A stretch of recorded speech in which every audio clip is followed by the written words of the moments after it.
So, ఓం సాయిరామ్. బాబా గారు మనకి శ్రద్ధ, సబూరి అంటే ఆనందంతో కూడుకున్న విషయ విజ్ఞానం తెలుసుకునేటప్పుడు మనం కొంత ఓర్పు వహించవలసి. ఆ ఓర్పు మనకుందా లేదా అన్నది ఆహ్, ఇంట్రెస్ట్ మనకి పెరిగితే గనక దాని మీద మనకి శ్రద్ధను పెట్టుకుంటే గనక ఆటోమేటిక్‌గా ఓర్పు డెవలప్ అవుతదనమాట. ఆ! ఈ ఉదాహరణ కూడా తీసుకోవాలి. ఇప్పుడు ఉదాహరణకి ఒక ఉద్యానవనంలోని ఒక పార్క్‌లోని ఒక లవర్ కోసం వెయిట్ చేస్తున్నాడు ఒక లవరు. లేదా ఒక అమ్మాయి కూడా వెయిట్ చేయొచ్చు తన లవర్ గురించి. వచ్చేటప్పుడు చాలా హ్యాపీగా వెయిటింగ్ చేస్తుంటారు. 'పుష్ప' సినిమాలో డైలాగ్ ఉంటది. మా లవర్ కోసం వెయిటింగ్ చేశానన్నట్టుగా. సో, అట్లా హ్మ్. శ్రద్ధ, సబూరి మనకి ముఖ్యంగా ఉండాలి. ఓకేనా? సో, ఇప్పుడు మనం ఇది తెలుసుకునేది మనం ఒక ఆటలా తెలుసుకుందాం. ఆట. ఆట అంటే ఆటలో కొన్ని రూల్స్ అండ్ రెగ్యులేషన్స్ ఉంటాయి. ఆట ఆడాలంటే ఇద్దరు వ్యక్తులుండాలి. ఒక గ్రౌండ్ ఉండాలి. అక్కడ ఐటెమ్స్ ఏవి ఉండాలి. అక్కడ రూల్స్ అండ్ రెగ్యులేషన్స్ ఉండాలి. 100% ఆడేటప్పుడు నువ్వు ఆటలో ఆ యొక్క ఇది పొందాలంటే ఆ రూల్స్ అండ్ రెగ్యులేషన్స్ నువ్వు 100% నీకు నువ్వుగా పాటించుకోవాలి. అయ్యే నియమాలు, అయ్యే రెగ్యులేషన్స్. ఆటిలిని నువ్వు పాటించుకొని నువ్వు ఎలా ప్రవర్తించడం, ఎలా చేస్తున్నావు అన్నది ఇంపార్టెంట్. సో, మన ఋషి విజ్ఞానం కింద చూసుకుంటే గనక ఋషులు పూర్వం సైంటిస్ట్‌లు. They are the original scientists. ఋషులు ఏం కనిపెట్టారు అంటే, ఋషులు శూన్యాన్ని తెలుసుకోగలిగారు. అంటే అడవుల్లోకి వాళ్ళ మీద వాళ్ళే ప్రయోగాలు చేసుకున్నారు. అడవుల్లోకెళ్ళిపోయి ఆహ్, పుట్టుకతో వచ్చేది చివర మనం చావు వరకు లాస్ట్ దశ వరకు ఉన్నదేంటంటే మన శ్వాస. ఆ శ్వాస మీద దృష్టి పెట్టి ఆ లోపల శూన్యం తెలుసుకొని, ఆ శూన్యంలోంచే 3 సృష్టి, స్థితి, లయలు అన్నయి ఉద్భవిస్తున్నాయని దాన్నే దత్తాత్రేయుల వారని చెప్పడం జరిగింది. సృష్టి, స్థితి, లయలు అంటే సృష్టి అంటే క్రియేటివ్ ఫోర్సు. ఆహ్, స్థితి అంటే మెయింటెనెన్స్ ఫోర్సు. లయం అంటే డిస్ట్రక్టివ్ ఫోర్స్. ఈ 3 కూడా మనలోనే ఉన్నాయి. సో, మనం దేన్నైనా సృష్టించగలం. నేనే సృష్టికర్తని. ఓకేనా? సో, ఈ రోజు నుంచి, ఈ క్షణం నుంచి నాకంతా బావుంది అన్నట్టుగానే ఉండాలి. ఉదాహరణకి మీరు షిరిడీ వెళ్లారు. షిరిడీ వెళ్లారు కాబట్టి ఆ షిరిడీలో బాబా గారు చూసిన క్షణం నుంచి మన జీవితం మారిపోయినట్టే లెక్క. ఆ తర్వాత మనం వచ్చి దాన్ని ఏం చేయాలి అన్నది మనం ఇక్కడ తెలుసుకుందాం. అంటే ప్రతి ఒక్కళ్ళు యోగా చేయడం వల్ల వాళ్ళకి కొన్ని సిద్ధులొస్తాయి. అనిమ, గణిమ, లగిమ ఇటువంటి సిద్ధులొస్తాయి. గ్యారంటీ‌గా వస్తాయి. కానీ ఎవరు చెయ్యరు. చేస్తే గ్యారంటీ‌గా వస్తాయి. సో, దానికి మొట్టమొదటిగా పాటించవలసిన ఈ ఆటలో ఆడవలసిన అంటే ఎప్పుడు జీవితం అంటే ఒక ఆట.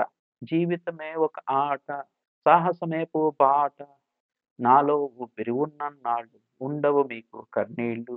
అనాథలైన, అభాగ్యులైన అంతా నా వాళ్ళు. ఎదురే నాకు లేదు, నన్నెవరు ఆపలేరు. జీవితమంటే ఆట, సాహసమేపు బాట. సాహసం వైపు పూబాట. పువ్వుల తోట, పూబాట అన్నమాట. సో, ఈ జీవితం అనే ఆటను మనం ఎలా ఆడాలి అంటే రూల్స్ అండ్ రెగ్యులేషన్స్ మనం పెట్టుకున్నట్టయితే ముందు సమయపాలన, టైమ్ మేనేజ్‌మెంట్.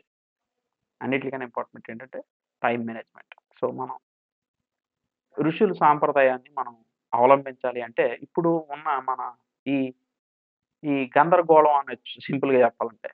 ఈ ఇటువంటి హైదరాబాద్ ఇలాంటి పెద్ద పెద్ద ఊర్లు, Bengaluru, big cities small cities is also becoming big cities ఎందుకంటే వాళ్ళ ఇన్‌ఫ్లూయెన్స్ వీళ్ళ మీద తీసుకుంటున్నారు. వాళ్ళని ఇన్‌స్పిరేషన్‌గా తీసుకుంటున్నారు కాబట్టి వాళ్ళు కూడా అలా అయిపోయే అవకాశాలున్నాయి కాబట్టి, మొత్తానికి కన్‌ఫ్యూజన్ స్టేట్ కాకుండా క్లారిటీ స్టేట్‌లో ఉండాలి కాబట్టి, సరే మనకేం గావాలి అనుకుంటే ఈరోజు పొద్దున్న లేసిన తర్వాత మనకేం గావాలి అంటే, ఇప్పుడు ఫర్ ఎగ్జాంపుల్ మీరేదైనా ఊరెళ్లారనుకోండి. మీకేం గావాలి? ఫస్టు అక్కడ పడుకోవడానికి ప్లేస్ కావాలి. ఓకే. పడుకున్నారు బానే ఉంది. లెగిసారు పొద్దున్నే. లెగిసిన తర్వాత ఏం జేయాలి? ఎక్సర్‌సైజ్ జేసుకోవాలి. మన బాడీని చాలా బాగా చూసుకోవాలి మనం. ఓకే. మరి లాబరేటరీకి అంటారా? అయన్నీ ఆటోమేటిక్‌గా జరిగేవే. లాబరేటరీకి ఆపుకోకూడదు ఎవరు. టాయిలెట్‌కి ఆపుకోకూడదు. వచ్చిన వెంటనే వెళ్తారు. ఓకే. నిద్రొస్తుంది ఆపుకోవద్దు. శుభ్రంగా పడుకోండి. ఆ! మీ నిద్రలోంచి మెలుకువ వచ్చింది. ఒక రోజు నిద్ర పట్టలేకపోతే జస్ట్ కూర్చొని కాసేపు మెడిటేషన్ చేయండి. మీ బ్రెత్ మీద మెడిటేషన్ చేయండి. జస్ట్ ఫోకస్ పెంచుకోండి మీరు. ఓకేనా? సో, రూల్స్ అండ్ రెగ్యులేషన్స్ ఏంటంటే ఫస్ట్ టైమ్ మేనేజ్‌మెంట్ అన్నమాట. టైమ్ అంటే టైమ్ గురించి మనం కొంత మాట్లాడుకోవాలి ఇక్కడ. ఏంటంటే అది ఒక రన్నర్, ఒలింపిక్ రన్నర్ ఉన్నాడనుకోండి. అతను ఒక్క సెకండ్, మిల్లీ సెకండ్స్‌లో అతని టైమ్ వాల్యూ చాలా క్లియర్‌గా తెలుస్తది. ఐఏఎస్ ఆఫీసర్ ఉన్నాడు. ఇంటర్వ్యూకెళ్ళాల. ఇంటర్వ్యూ చిన్నది మిస్ అయినా డేంజర్. ఐఏఎస్ అవుదాం అనుకుంటున్నాం. అట్లాగే ఒక అకాడమిక్ ఒక 5 సంవత్సరాలు చదువుతాడు. లాస్ట్ ఇయర్ సెమిస్టర్ ఒక ఎగ్జామ్ కొద్దిగా లేట్ అయితే సో, టైమ్ విలువ అన్నది చాలా ఇంపార్టెంట్. పెద్ద పెద్ద బిజినెస్ మ్యాగ్నెట్స్ టైమ్‌ని చాలా విలువగా చూసుకుంటారు. ఎందుకంటే టైమ్ ఈజ్ మనీ. సో, మనం సమయ పాలన అన్నది పాటించవలెనన్నమాట. సో, ఈ జీవితం అనే ఆటలో గెలవాలంటే ముఖ్యంగా మనం పాటించాల్సిందేంటంటే, మన యొక్క సమయాన్ని, మన సమయ పాలన సరిగ్గా ఉండాలి. Time management has to be ah, in a right way. In a what we can say what we can say it is yeah, in a productive way, in an efficient way, in an effective way. Okay. So, మనకి time అన్నది భగవంతుడిచ్చేది ఒక 8600 సెకండ్లనే ఇస్తాడు. So, ఆ యొక్క నిమిషాలు కావచ్చు, 5 సెకండ్లు కావచ్చు, ఆటిల్ని సరిగ్గా వినియోగించుకుంటున్నామా లేదా అన్నదే ప్రతి మనిషి జీవితంలో. అంటే ఇప్పుడు ఈ మాట్లాడే 2 సెకండ్‌లోనే మన టైము క్లియర్ అయిపోతుంది. సో, ఆటలో ఫస్ట్ రూల్ ఏంటంటే సమయ పాలనని పాటించండి.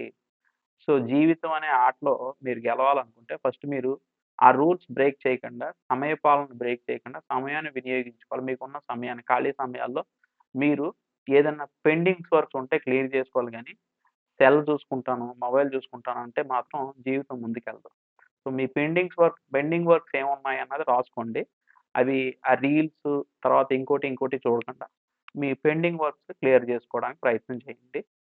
నైట్ స్లీప్ చాలా ఇంపార్టెంట్. ఈ రూల్స్ అంటే జీవితం అనే ఆటలో గెలాలంటే మన బ్రెయిన్ బాగా పనిచేయాలి. బ్రెయిన్ బాగా పనిచేయాలంటే నైట్ నిద్రపోవాలి. నిద్రొచ్చిన తర్వాత నిద్రపోవాలి. కానీ కొంతమంది పడుకోరు.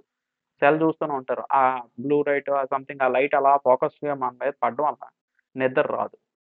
సో, మనం ఏం జేయాలంటే తెల్లవారుజామున 4 గంటలకే లెగిసిపోవాలి. నిద్ర లేచిపోవాలి. అంటే బ్రహ్మముహూర్తంలో లెగడం వల్ల చాలా లాభాలుంటాయి. ఇవి కూడా జీవితంలో గెలవాల్సినోళ్ళు చేయవలసిన పనులే. అలా ఎప్పుడైతే లేసిపోయారో ఆటోమేటిక్‌గా నైట్ టైమ్ నిద్ర వస్తుంది. పొద్దున్న లెగాలి అనే రూల్ పెట్టుకున్నారు కాబట్టి ఖచ్చితంగా రాత్రి త్వరగా పడుకోవాలనే రూల్ పెట్టుకుంటారు. పడుకుంటారు కూడా. ఎందుకంటే నిద్రొచ్చేస్తది. సరే. ఈ సమయపాలనని పాటించారు కాబట్టి టైమ్ మేనేజ్‌మెంట్ అన్నది మీకు వచ్చింది కాబట్టి నెక్స్ట్ రూల్‌లోకెళ్తే గనక మనకి ఆహ్, రెగ్యులారిటీ. రెగ్యులారిటీ అంటే ఏంటి? ప్రతిరోజు నేను సాధన చేస్తాను కంపల్సరీ. ఆహ్, త్వరగా ఉదయాన్నే లెగిసి నేను చేయవలసిన కార్యక్రమాలు నేను రాసుకుంటూ నేను డైరీ రాసుకునేది ఏదైనా ఉంటే డైరీ రాసుకొని, నా నిత్యకృత్యాలు చేసుకొని ఆహ్, కొద్దిగా వేడి నీళ్ళు మోషన్ గట్టా ఫ్రీ అవ్వడానికి వేడి నీళ్ళు గట్టా తాగి ఇమ్మీడియేట్‌గా నేను చేయవలసిన పనులేంటంటే ఇమ్మీడియేట్‌గా నేను ఎక్సర్‌సైజులు చేసుకుంటాను. చెమట పట్టించి బాడీకి స్నానం చేపించి కాసేపు మెడిటేషన్‌లోనే ప్రాణాయామం చేసుకొని, ఆటోమేటిక్‌గా మీరు ప్రాణాయామం చేయడం మీ బ్రెయిన్ అయన్నీ ఫోకస్డ్‌గా పనిచేస్తుంటే, మీ మెంటల్ హెల్త్ బాగవుతది గ్యారంటీగాని. ప్రాణాయామం అన్నది చేయడం వల్ల మీ మెంటల్ హెల్త్ ఇప్పుడు ప్రపంచంలో అందరికీ బాగున్నాయి ఫిజికల్ హెల్త్ ప్రాబ్లమ్స్ కాదండి. మెయిన్ కారణం ఏంటంటే mental health. Mental health physical problem వస్తే డాక్టర్ క్యూర్ చేయడు గానీ, మెంటల్ హెల్త్ వస్తే మాత్రం సైకియాట్రిస్ట్ దగ్గరికెళ్ళినా, ఆళ్ళకెళ్ళినా కూడా it's very difficult you know.